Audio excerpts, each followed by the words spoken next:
I get a knock at the door and hear two guys in a suit. I'm from the FBI.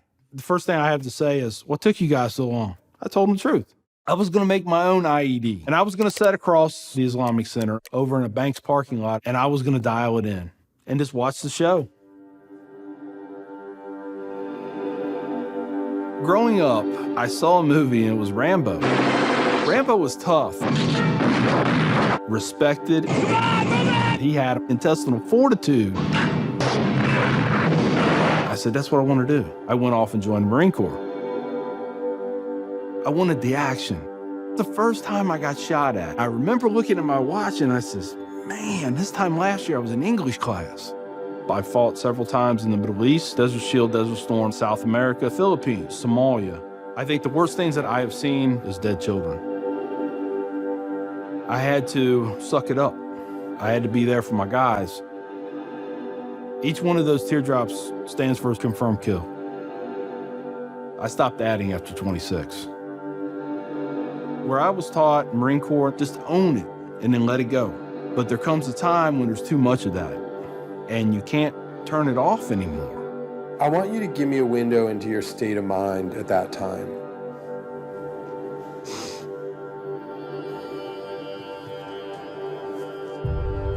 One time, my wife and I went to a DSW, and I saw in the distance these two women in black burqas in my store.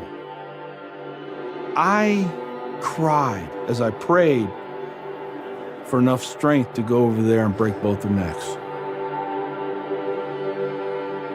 I was just angry. I was just full of hate, and it just fed off itself. At that point, I was drinking a half-gallon of vodka every 2 days. I had devised a plan, create my own IED, homemade bomb, and I was going to set it off right outside the Muncie Islamic Center. 200 plus killed or injured. That was the plan. I saw an opportunity to do one last thing for my country. This was my rationale. I knew I would end up in a federal prison with a needle in my arm. I didn't care. My hatred of Islam, it was the only thing that was keeping me alive. So one day my daughter comes home, second grade maybe. She was telling me about this little boy who sat across from her. His mom came to get him. She said she had scarves on her and she had a dress all the way down to her feet and you couldn't see her on nothing but her eyeballs. At that point I snapped, started spewing things out of my mouth that should never be said in front of children or anything. She didn't say anything. It was the look on her face. I remember my daughter looking at me like I was absolutely the craziest person on the face of the earth. She was my little buddy. She used to say we were road dogs. I know I saw it in her eyes. I made her question that love. And that's when the light bulb came on. I decided to give the people of this community one more chance. So I went to the Islamic Center, see a gentleman in the shoe room taking off his shoes. He looks at me and he smiles. He said, can I help you? And I said, yeah, I want you to teach me about Islam. So he went and he gave me a Quran. Read this, come back when you have questions. So I did. And I would see things in the book. I'd be like, there it is. I got them right there. Explain that to me. And they would.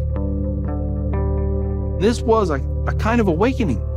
Long story short, 8 weeks after that first day I stepped into the Islamic Center, I became a Muslim.